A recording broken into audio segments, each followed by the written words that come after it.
Alô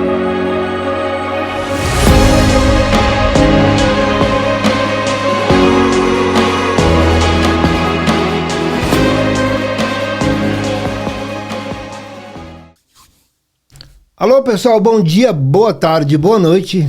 Estamos começando mais um episódio do Parabolando Podcast. Alfredo, e aí, tudo belezinha? Tudo tranquilo, Rapaz, graças a Deus. Alfredo, eu tô pensando aqui, tô vendo esse livro de Apocalipse aqui, nós estamos no capítulo 9, rapaz, a coisa tá começando a apertar, e eu falei, rapaz, eu quero saber o que vai sobrar dessa história toda, rapaz. Meu Deus, olha, o negócio aqui tá forte. Hoje nós vamos estar começando mais um episódio, o episódio tá aí, ó. Uau. Nosso título do episódio de hoje é Lá Vem as Três Pragas, e alguém vai trazer essas três pragas, nós vamos saber como é que vai acontecer essa história. Aí, pessoal, nossos episódios estão no YouTube, estão no Instagram, no Facebook. Também estamos lá na radioaibo.com, lá no Japão, né? Uma rádio brasileira abençoada lá que leva a sua programação à comunidade brasileira, tá bom? Nossos episódios também estão toda segunda-feira, às 8 horas da noite, horário dos Estados Unidos, e 9 horas da noite, horário lá do Brasil, né? E estamos iniciando mais um episódio da nossa temporada de Apocalipse. Agora estamos aqui no meio de capítulo 9, estamos aí falando do sexto anjo, tá? Chegou a hora do sexto anjo, e a hora que esse sexto anjo tocar essa trombeta, olha, eu quero dizer uma pra você, viu? Vai acontecer algumas coisas aqui que vai mudar muita coisa, e o Alfredo vai começar a falar conosco agora sobre a partir do versículo 13, né? Claro que o 12, né? O 12 tem alguma coisinha bastante interessante, mas vai ser a partir do versículo 13 a história. Mas ele vai dar um pano de fundo aqui com certeza e a gente vai caminhar, né? Vamos terminar hoje o capítulo 9, porque tudo fala a respeito dessa situação que vai acontecer quando esse anjo toca, né, a sua trombeta, o sexto, tá bom? Então é isso aí, Alfredo. Tamo junto e vamos lá, vamos ver que realmente tem grandes coisas aqui para falar nesse episódio, hein? Com certeza. Então vamos lá, né? Um bom dia, uma boa tarde e uma boa noite a todos. Continuando aqui então, né, no capítulo 9 do livro de Apocalipse, nós vimos a semana passada a quinta trombeta, não é? E as coisas terríveis que começaram a acontecer, que estavam acontecendo. Veja que esses julgamentos aqui são coisas terríveis que nunca aconteceram na face da terra, são coisas muito terríveis. E no versículo 12, né, como o pastor disse, ele diz assim, olha, passado já é um ai. Eu lembro que tinha uma águia no céu dizendo, né, ai, ai, ai, por causa das três trombetas que vão tocar, né? Sim. Então ele diz, ó, uma já passou, né? Mas ainda tem dois ainda. Ah, ok. Ainda há dois ais, ou seja, dois sofrimentos que a terra vai passar ainda quando os anjos tocam as suas trombetas. Então começa se desencadeando lá nos selos, né? Então vem os selos e são 6 pragas ali nos selos, e aqui nas trombetas são mais 6 pragas, são 12. Sim. Né? Porque o sétimo selo ele abre as trombetas, e a sétima trombeta ela abre as taças da ira de Deus. Sim. Então, em uma ordem cronológica, as pragas vão acontecendo, os castigos vão acontecendo no mundo, e Deus vai mandando o juízo sobre as pessoas, e aqui na sexta trombeta, depois do capítulo 9, nós vamos ter novamente uma pausa. É um vácuo, né? Uma pausa novamente. Estou notando aqui no capítulo 10, dá uma pausa para contar uma outra história que nós vamos falar no nosso próximo episódio da semana que vem. Exatamente. Então essa pausa sempre mostrando que Deus sempre, mesmo ele mandando o juízo, ele dá uma pausa para mostrar a graça e a misericórdia dele para o homem, né? Exato. Então veja, quando o versículo 3 diz assim, o sexto anjo tocou a sua trombeta, e ouviu uma voz que vinha das 4 pontas do altar de ouro que estava diante de Deus. Então, como nós vimos em alguns episódios passados, quando Deus manda Moisés fazer o tabernáculo, ele fala, olha, faça segundo o modelo que eu te mostrar. Esse modelo do tabernáculo está no céu, porque as coisas aqui da terra são só sombras daquelas coisas que hão de vir. Então esse altar de incenso, esse altar de ouro, era o altar de incenso, okay. Que tinham 4 chifres, um em cada ponta. Né? Alguns dos pais da igreja dizem que simboliza os 4 evangelhos, outros dizem simbolizar os quatro ventos da terra, norte, sul, leste e oeste, a bênção sobre abrange toda a terra. Toda a terra, sobre a tribo de Israel, a tribo do norte, sul, as tribos que estavam espalhadas ali. Sim. Então, esse altar de ouro era chamado o altar de incenso.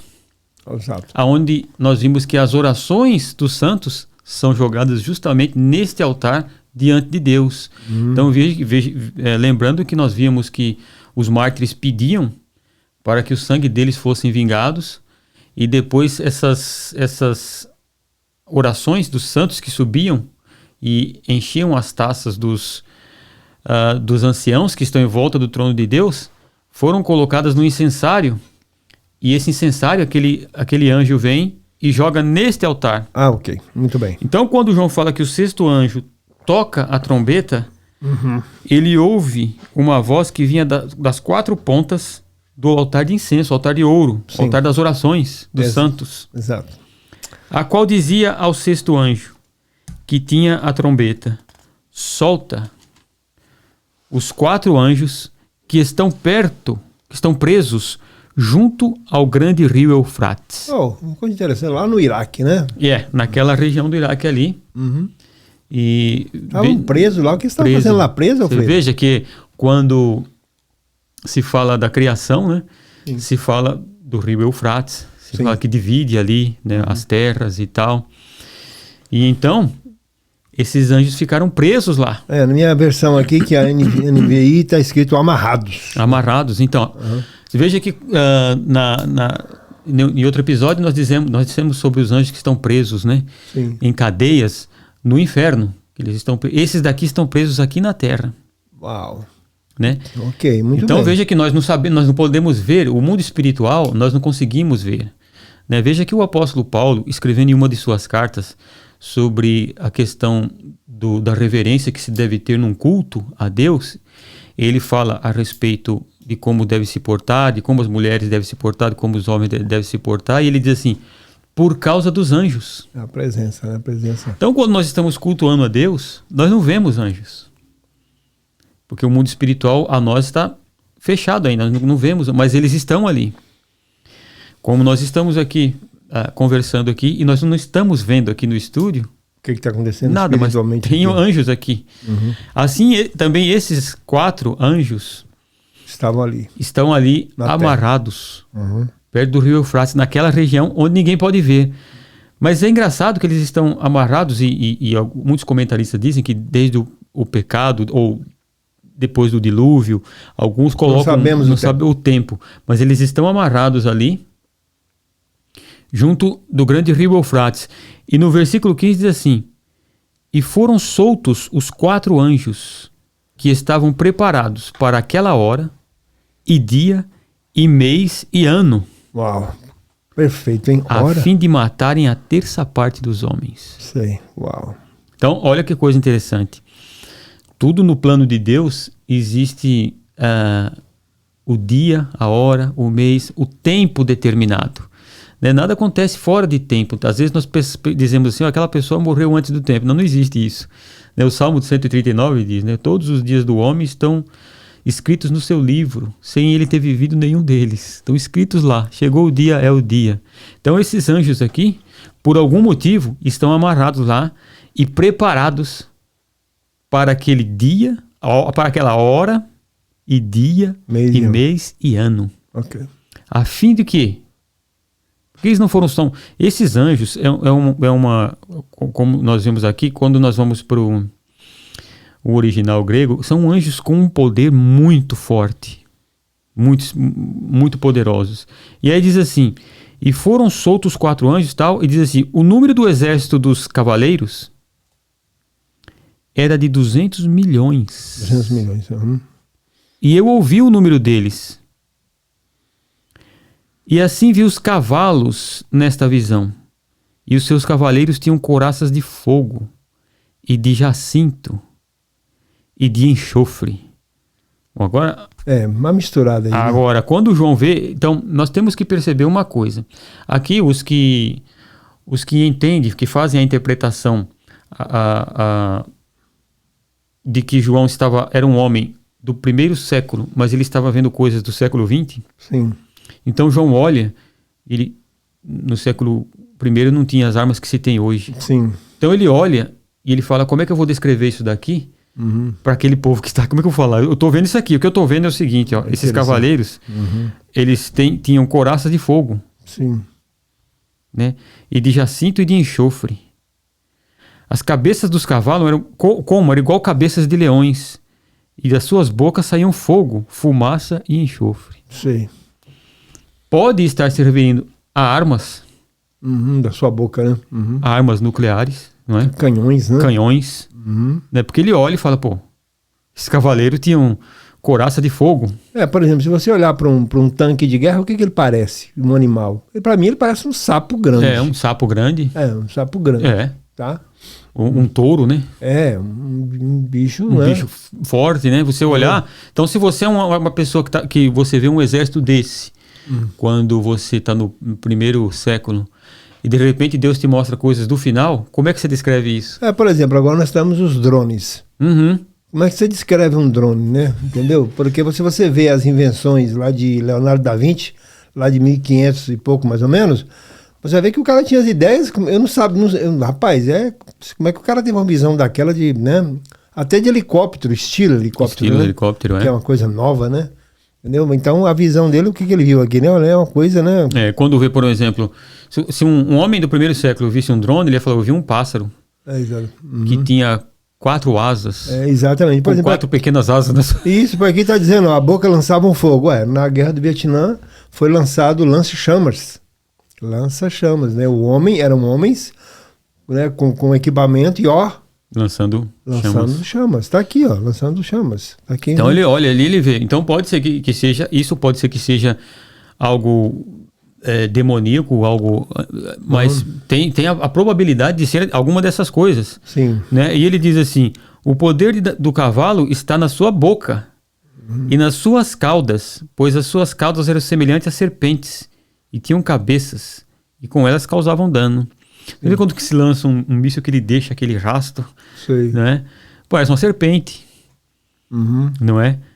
Mas o fato é que esses anjos, esse exército aqui de 200 milhões, estão sendo impulsionado por esses 4 anjos que foram soltos. Eles são os comandantes. São os comandantes. Então, você veja que no capítulo anterior, nós falamos que quando foram soltos do inferno, aqueles gafanhotos, eles tinham o Apolion. O Apolion, que era o chefe deles. Sim, aqui tem 4. Aqui tem 4. E isso é tão... essa questão de hierarquia angelical é tão... No mundo espiritual é tão forte que você veja que o apóstolo Pedro, se não me engano, ele diz assim, que quando Miguel disputava o corpo de Moisés com Satanás, ele não ousou proferir juízo contra Satanás, mas ele disse, o Senhor te repreenda. Porque no mundo espiritual, essa hierarquia ela é muito respeitada.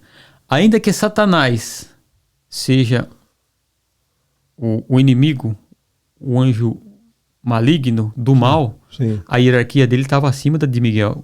Isso acontece quando tem prisioneiro de guerra.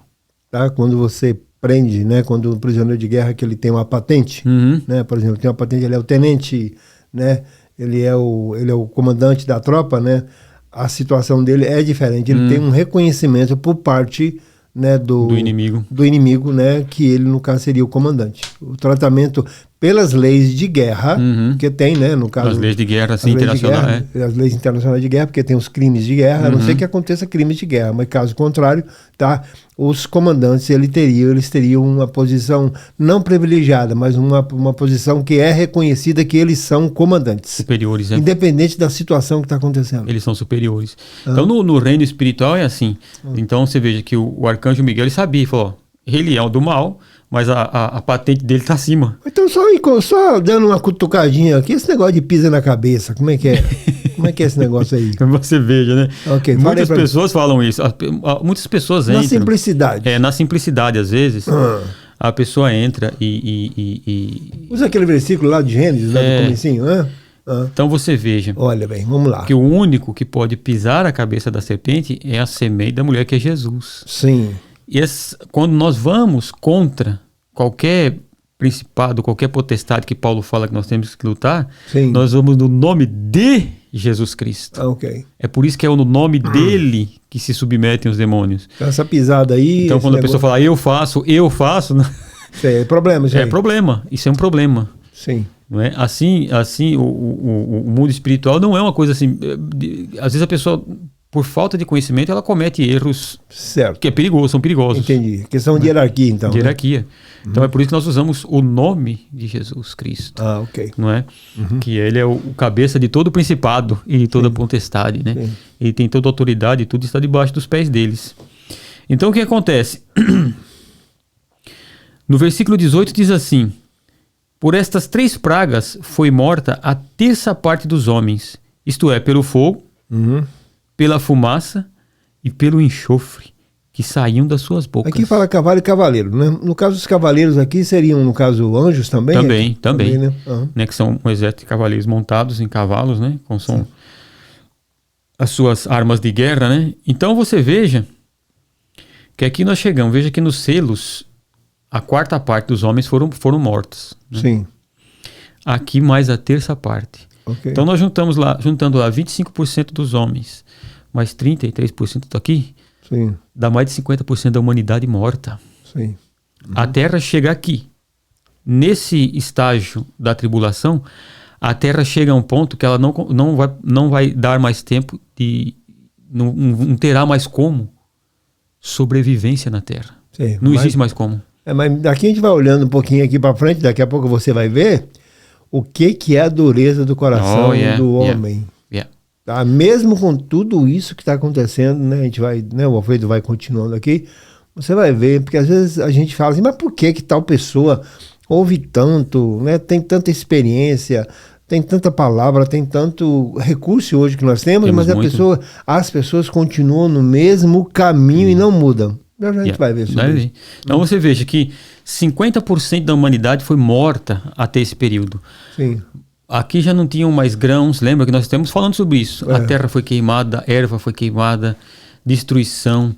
A terra está num caos total aqui que ela já não consegue mais subsistir. Não existe mais meios de sobrevivência para o ser humano. Então aqueles filmes de Exterminador, aqueles negócios que a gente vê, Exterminador do Futuro, tal, né? Que acontece, as pessoas estão na rua, nos túneis e tal. Olha, gente, aquilo não é ficção. Não. Todo tem quando se faz na ficção, na leitura de ficção, no filmes de ficção, sempre tem algo aonde vai puxar algo de uma realidade. Sim. É isso que abre a mente, o pensamento da pessoa, a mente da pessoa para abranger o pensamento, para abranger o conhecimento. Ficção, ela é feita para isso, para aumentar o imaginário pessoal. Então, quando o imaginário da pessoa ela aumenta, ela consegue imaginar situações. Ok. Para isso serve a ficção, né? Então, quando eles colocam aquela ficção, eles tiraram de algum lugar. Tá aqui, né? Tá aqui de onde eles tiraram. É só ler aqui, né? Né? Sempre há, e sempre houve na humanidade, algo que aponta, até na literatura secular mesmo, algo que aponta para um fim, aponta para uma catástrofe, aponta para um final das coisas. Não é? Então aqui você vê que chegou em um ponto que já não tem mais como sobreviver aqui na Terra. Né? Então, depois de tudo isso, no versículo 20, disse assim: os outros homens que não foram mortos por estas pragas não se arrependeram das obras das suas mãos, para deixarem de adorar os demônios e aos ídolos de ouro, de prata, de bronze, de pedra e de madeira, que não podem ver, nem ouvir, nem andar. Nem se arrependeram dos seus homicídios, nem das suas feitiçarias, nem da sua prostituição, nem dos seus frutos. Muito bem. Furtos, né? Nem dos seus furtos, Então você vê... Rapaz, que é isso? Depois de você ver tudo isso acontecendo no mundo, sim, todas essas catástrofes, sabendo-se que é castigo divino, porque nós vimos em uns capítulos atrás os homens se escondendo debaixo nas cavernas e dizendo: caí sobre nós e escondei-nos da ira de Deus e do Cordeiro. Eles sabiam que era um castigo divino. Muito bem, Alfredo. Então, agora vamos dar uma pergunta aqui. Isso é uma dúvida. Muitas pessoas falam e têm falado, né, com a gente, né, sobre isso. Vamos lá. Alguns chegam, alguns que eu digo, né, falam assim, ó, arrebatamento. Teve arrebatamento da igreja, depois disso não tem mais salvação. Acabou-se a salvação. Mas de acordo com o que a gente está lendo aqui, falamos, isso eu estou dizendo igreja. Aí depois tem Israel, que vai acontecer, e tem as nações. As nações. Nações. Viemos falando sobre a respeito dos 144 mil Israel. Tira-se de lado. Aí depois vem os que vieram Da grande tribulação. E aqui está escrito no versículo 20. O restante da humanidade que não morreu por essas pragas, nem assim se arrependeu. Não tem como a igreja estar aqui, né? Porque se a igreja está aqui, ela, com certeza estava arrependido. Sim.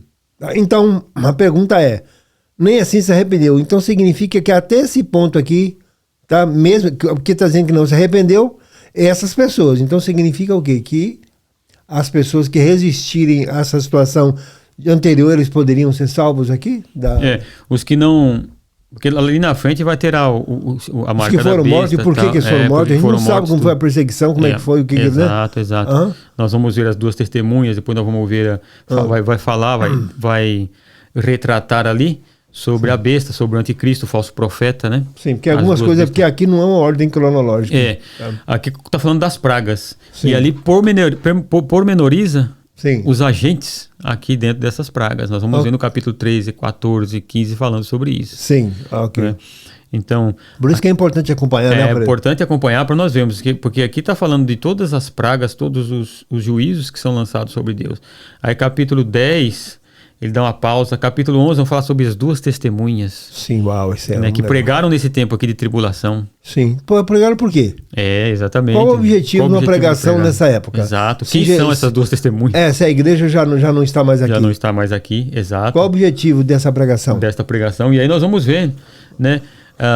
Relatando sobre a queda de Satanás. Sim. Vai colocando em pormenores as coisas que estavam acontecendo. Sim. Então aqui ele dá um relato geral dos acontecimentos, como vão acontecendo, depois ele dá os pormenores, né, de quais são os agentes. Ali, né? Então, você veja que esses outros homens não se arrependeram. Então, arrependimento é coisa da igreja, é impossível. Sim. Estar na igreja aqui, porque falou os outros homens que não morreram. Sim. Então, lembra-se que só não é atingido aqui os 54 mil. Tá. E aqueles que vieram da grande tribulação que também já estão... Que já estão no céu. Porque no caso já foram mártires, né? Já foram mártires, já estão lá, né? Então, aqui os que sobraram, que não morreram, sim, não se arrependeram. Continuaram com as suas práticas? Continuaram com as suas práticas de feitiçaria, furtos, prostituição, idolatria. Aqui na minha Bíblia, na minha versão, né? No caso, você está aí na Thompson, né? Eu estou aqui com a NBI, está escrito no versículo 21, diz assim, também não se arrependeram dos seus assassinatos, das suas feitiçarias, da sua imoralidade sexual e dos seus roubos. Agora veja, é por isso, irmãos, isso é muito sério. Qualquer um de nós, né? Quando você começa a passar alguma coisa na vida, alguma coisa que acontece normal na nossa vida, é normal do cristão dizer assim, rapaz, o que será que eu fiz errado? Não é que eu estou recebendo um castigo desse? Isso é normal para pessoas assim. Sim. Esses daqui não, eles não se emendam. Sim. E é por isso... Não cai a ficha? Não se emendam. E é por isso que Jesus, ele diz assim, ninguém vem a mim se o Pai antes não me der. Se Deus não dá essas pessoas a Jesus Cristo, se Deus não pega as pessoas e diz, essas daqui são tuas, isso é forte. Isso aqui é uma prova de que a pessoa não vem por ela mesma. É impossível uma pessoa sem a graça divina, ela se converter a Deus. É por isso que Santo Agostinho chamava isso de a graça irresistível. Uau. Quando a graça de Deus vem sobre a pessoa e faz com que ela se converta. Sem essa graça, a pessoa não se converte tendo argumentos. Veja que se você pegar a escolástica, a escolástica começou ali século 12, 13, onde apareceram grandes homens como São Tomás de Aquino, Dan Scott, Santo Anselmo, foram homens que começaram a usar a filosofia de Aristóteles para, a dialética principalmente, para provar a existência de Deus e a doutrina da igreja. Quando você lê aquilo, qualquer pessoa que lê aquilo lá, são provas irrefutáveis. Ok. Né? As 5 vias de São Tomás, que as 5 provas da existência de Deus, são irrefutáveis. Então, um cara intelectual que lê aquilo ali e ele não entende da existência do plano de Deus, é porque Deus fechou o entendimento dele. Deus não deu ele para Jesus. Ok. Por outro lado, o cara que vê todas essas coisas, sabe que é Deus castigando e não se converte, Sei. Oh, meu Deus. é porque Deus não deu ele a Cristo. Isso é forte. Isso é uma coisa E isso é muito forte porque mistério. Deus é soberano. E aí nós começamos a entender o quanto Deus é soberano, poderoso, está acima de todas as coisas e tem o poder sobre tudo. Tudo. Nós olhamos para Deus e dizemos, não somos nada. Uau. Não somos nada. Por isso que o Paulo fala, não tem poder. Lá no capítulo 9 da carta aos Romanos ele fala, o oleiro tem poder sobre o barro, de fazer do mesmo barro vaso para honra e vaso para desonra. Quem faz é o oleiro, quem faz é o Criador. Nós não podemos questionar o Criador, mas Deus, por que isso, por que aquilo? Quem vai entender? Quem entendeu a mente de Deus? É verdade. Eles são mistos. Muito bem. Então, pessoal, ó, nós estamos encerrando o nosso episódio do Parabolando de hoje, né? Que foi falando a respeito, lá vem as 3 pragas e elas vieram. E elas vieram, né? Carregadas aí, ó, né? Por esses cavaleiros, né? Que foram soltos, né? Que foram ordenados pelos 4 anjos que foram, né? Que estavam amarrados e presos lá pertinho do Rio Eufrates, né? Exato. Eles deram a ordem e aconteceu tudo isso aqui que você está vendo. É bíblico, é o que está escrito. O que você vê em filmes e o que você vê aí em muitas... Aquilo lá não é ficção, não. Não. Tá? É coisa que está escrito, tá bom? Então não deixe de estar conosco. Semana que vem nós vamos estar falando sobre o anjo e o livro. Opa. Então, Alfredo, eu vou te fazer uma pergunta aqui. Trovão fala, Alfredo? Opa, fala. Mas, rapaz, esse negócio semana que vem também vamos falar alguma coisa sobre isso. Alfredo, considerações finais, damos aquele tchau, tchau e muito obrigado por estarmos mais uma vez juntos aqui. Ok, então, meu irmão, minha irmã, você que se arrependeu um dia, você que recebeu Cristo na sua vida, Fica tranquilo. você que é um cristão, não precisa ter medo nenhum, sabe por quê? Porque o Pai deu você a Jesus Cristo. E ele diz assim, aquele que o Pai me der, eu de maneira nenhuma vou lançar ele fora. É a graça de Deus que está na tua vida, que está na nossa vida, que nos salva, que nos dá a vida eterna e que nos livra da grande tribulação que há de vir para provar todos os homens da terra. Beleza, é isso aí, tamo junto. Então, muito obrigado por você estar mais uma vez em mais um episódio do Parabolando Podcast e nos vemos até o próximo. Bye, bye. Tchau, tchau. Tchau, tchau.